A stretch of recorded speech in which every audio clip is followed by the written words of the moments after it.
Ready start. महोदय, भारत अनेक धर्मों, जातियों एवं विभिन्न भाषा भाषियों का देश है। भारत की विशेषता है अनेकता में एकता की भावना। जब कभी उस एकता को खंडित करने का प्रयास किया जाता है, भारत का प्रत्येक नागरिक सावधान हो उठता है। राष्ट्रीय एकता को खंडित करने वाली शक्तियों के विरुद्ध आंदोलन प्रारंभ हो जाता है। राष्ट्रीय एकता में उस राष्ट्र के स्वरूप का विशेष स्थान होता है। वहाँ की भूमि, निवासी व्यक्ति और उनकी संस्कृति से राष्ट्र का स्वरूप निर्मित होता है। राष्ट्रीयता की जड़ें राष्ट्र की भूमि में जितनी गहरी होंगी, राष्ट्रीय भावों का अंकुर उतना ही गहरा होगा। जब तक राष्ट्रीय संस्कृति का विकास नहीं होता, राष्ट्र का वास्तविक विकास नहीं होता।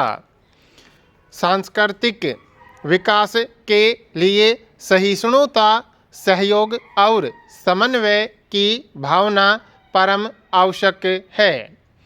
हमारे कर्म, पूजा पाठ, खान पान, रहन सहन और वेश में अंतर हो सकता है, परंतु हमारे राजनीतिक और वैचारिक दृष्टिकोण में एकता है।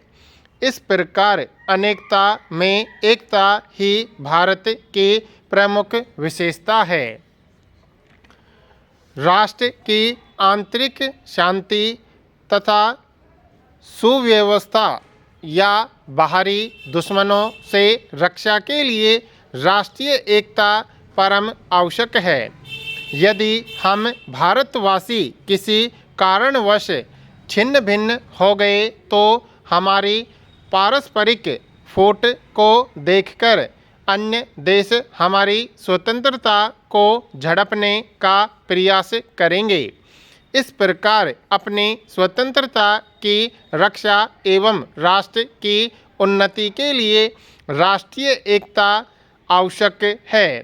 जब जब हम असंगठित हुए, हमें आर्थिक और राजनीतिक रूप में इसकी कीमत चुकानी पड़ी है, और जब कभी हमारे विचारों में संकीर्णता आई, आपस में झगड़े हुए तथा नए विचारों से मुख मोड़ा, हानि वहीं हुई और हम विदेशी सत्ता के अधीन हो गए। राष्ट्रीय एकता की भावना का मात्र यह अर्थ नहीं है कि हम एक राष्ट्र से संबद्ध हैं। राष्ट्रीय एकता के लिए एक दूसरे के प्रति भाईचारे की भावना भी आवश्यक है। स्वतंत्रता प्राप्ति के पश्चात हमने सोचा था कि हमारी परस्पर भेदभाव की खाई भर जाएगी, परंतु हम देख रहे हैं कि सांप्रदायिकता, क्षेत्रीयता, जातीयता, अज्ञानता और भाषागत अनेकता ने पूरे देश को आक्रांत कर रखा है। अतः इस एकता को छिन्न भिन्न करने वाले कारणों को जानकर उनको दूर करना आवश्यक है। राष्ट्रीय एकता के मार्ग में सबसे बड़ी बाधा सांप्रदायिकता है। यह एक ऐसी बुराई है जो मानव में दरार डालती है, भाई को भाई से अलग करती है, अंततः समाज के टुकड़े टुकड़े कर देती है। महोदय, दुर्भाग्य से इस रोग को समाप्त करने का जितना अधिक प्रयास किया गया, उतना अधिक बढ़ता गया है। स्वार्थी राजनीतिज्ञ संप्रदाय के नाम पर भोले भाले लोगों को लड़ाकर अपना स्वार्थ सिद्ध कर रहे हैं। परिणामतः देश का वातावरण विषाक्त हो रहा है। यदि राष्ट्र को एक सूत्र में बांधे रखना है तो राष्ट्र विरोधी भावों को अपने मन से दूर रखना होगा। सांप्रदायिक सद्भाव पैदा करना होगा। हिंदू, मुस्लिम, सिख, ईसाई, जैन, बौद्ध धर्म वाले सभी को भारत भूमि से स्नेह करना होगा, इसे अपना मानना होगा।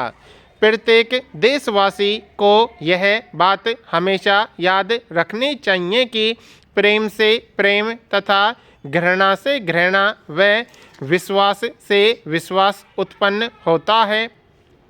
सभी धर्म आत्मा की शांति के लिए भिन्न भिन्न उपाय और साधन अपनाते हैं। धर्मों में छोटे बड़े का भेद नहीं है। मंदिर, मस्जिद, चर्च और गुरुद्वारा सभी पूजा प्रार्थना के पवित्र स्थान हैं। मनुष्य को इन स्थानों पर आत्मा की शांति मिलती है। इन सभी स्थानों की पवित्रता एवं रक्षा की जिम्मेवारी हम सभी की है।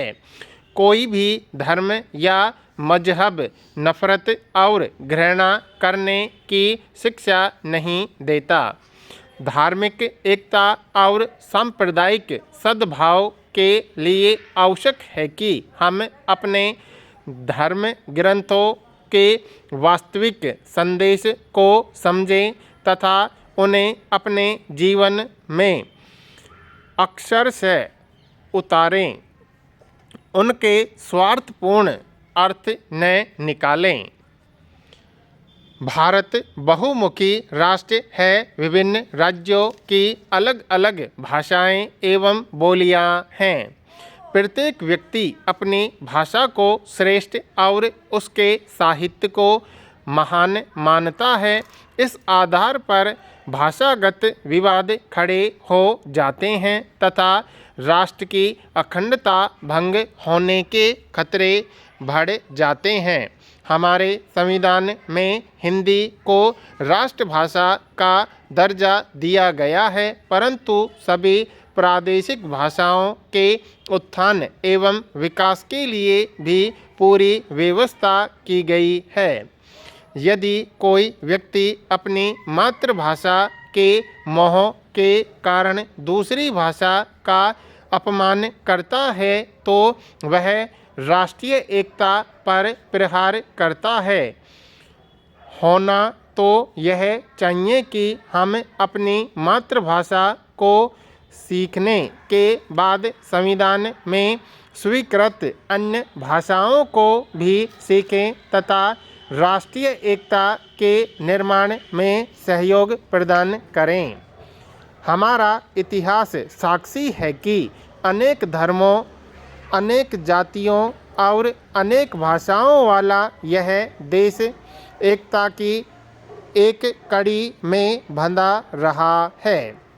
यहाँ अनेक जातियों का आगमन हुआ और वे सभी धीरे धीरे इसकी मूल धारा में विलीन हो गई। हमें भारत को महान बनाना है।